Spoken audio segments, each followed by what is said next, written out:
अध्याय 4 दिव्य ज्ञान। भगवान श्री कृष्ण ने कहा, मैंने इस अमर योग विद्या का उपदेश सूर्यदेव विवस्वान को दिया और विवस्वान ने मनुष्यों के पिता मनु को उपदेश दिया और मनु ने इसका उपदेश इक्ष्वाकु को दिया।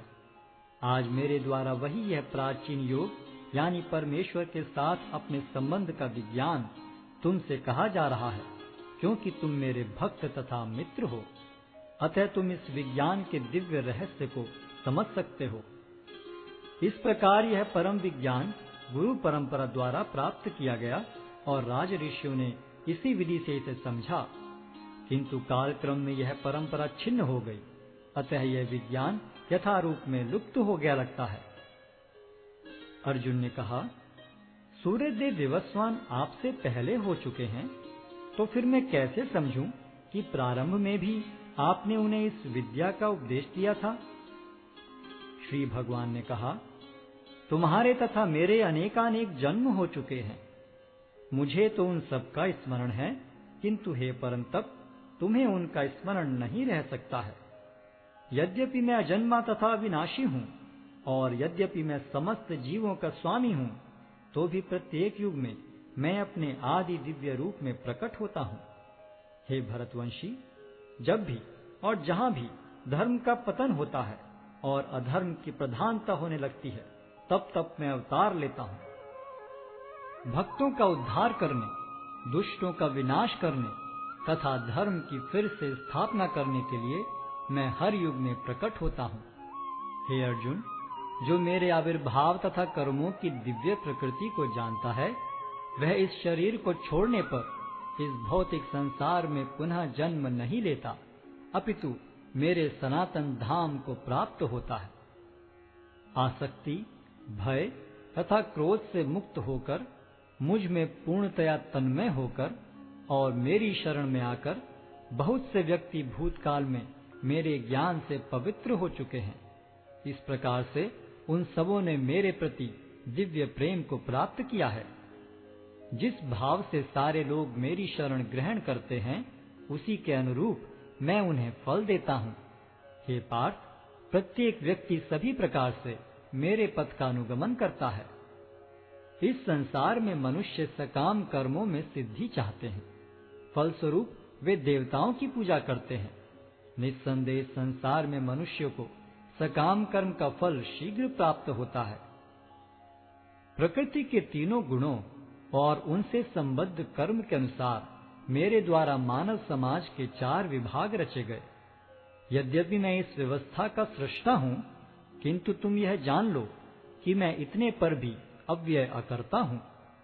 मुझ पर किसी कर्म का प्रभाव नहीं पड़ता, न ही मैं कर्म फल की कामना करता हूँ। जो मेरे संबंध में इस सत्य को जानता है, वह भी कर्मों के फल के पाश में नहीं बंधता। प्राचीन काल में समस्त मुक्तात्माओं ने मेरी दिव्य प्रकृति को जान करके ही कर्म किया। अतः तुम्हें चाहिए कि उनके पद चिन्हों का अनुसरण करते हुए अपने कर्तव्य का पालन करो।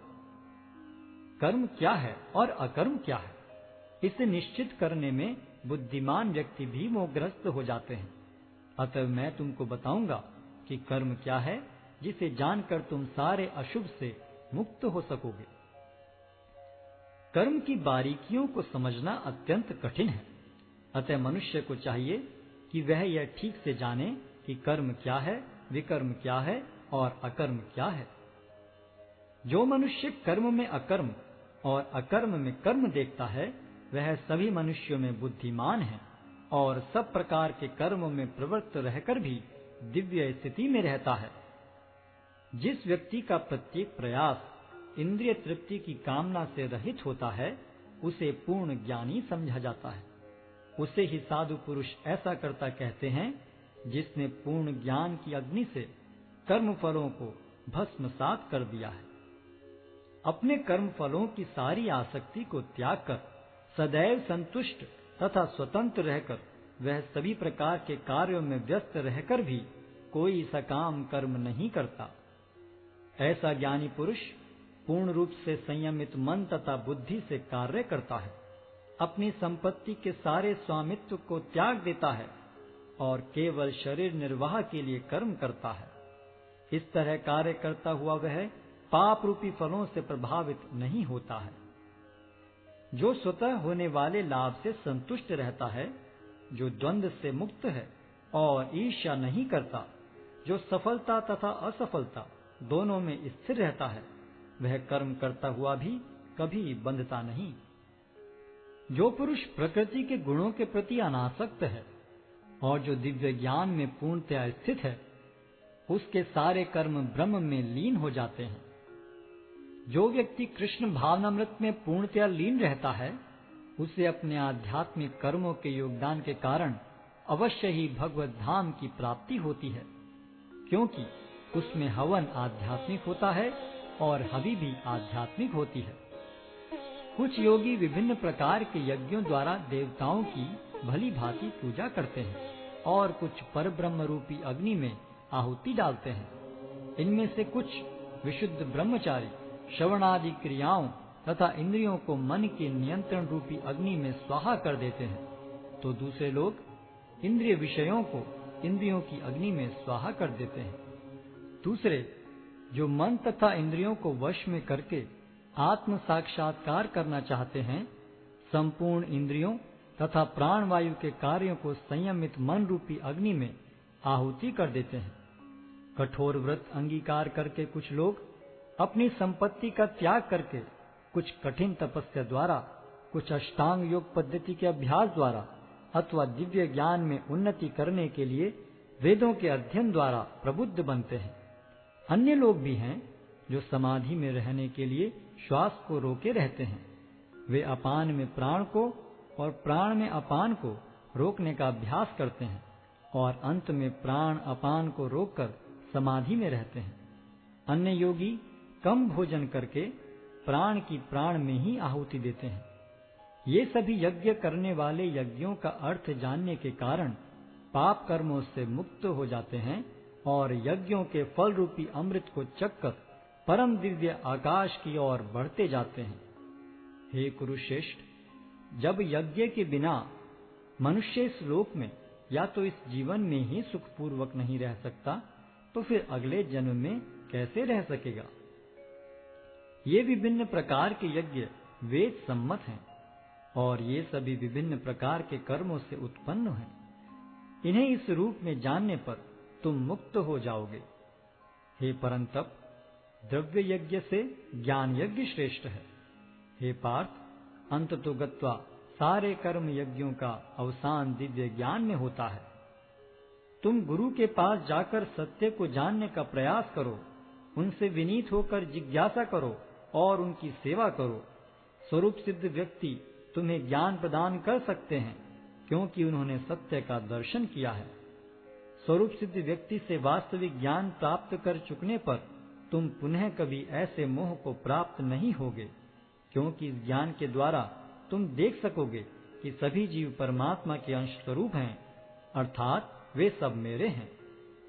यदि तुम्हें समस्त पापियों में भी सर्वाधिक पापी समझा जाए, तो भी तुम दिव्य ज्ञान रूपी नाव में स्थित होकर दुख सागर को पार करने में समर्थ होगे।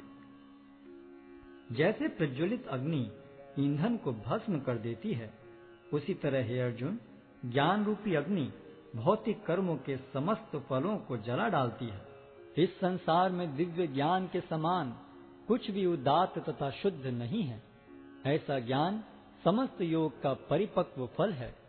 जो व्यक्ति भक्ति में सिद्ध हो जाता है, वह यथा समय अपने अंतर में इस ज्ञान का आस्वादन करता है। जो श्रद्धालु दिव्य ज्ञान में समर्पित हैं और जिसने इंद्रियों को वश में कर लिया है, वह इस ज्ञान को प्राप्त करने का अधिकारी है और इसे प्राप्त करते ही वह तुरंत आध्यात्मिक शांति को प्राप्त होता है।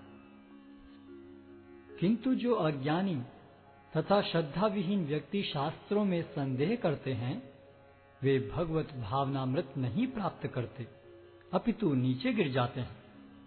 संशयात्मा के लिए न तो इस लोक में न ही परलोक में कोई सुख है।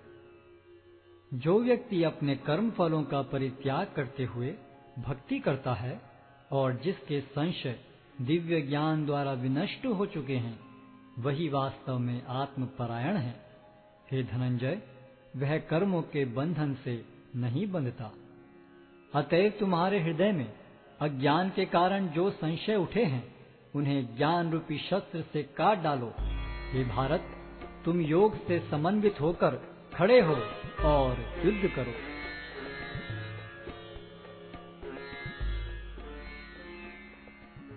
अध्याय 4 दिव्य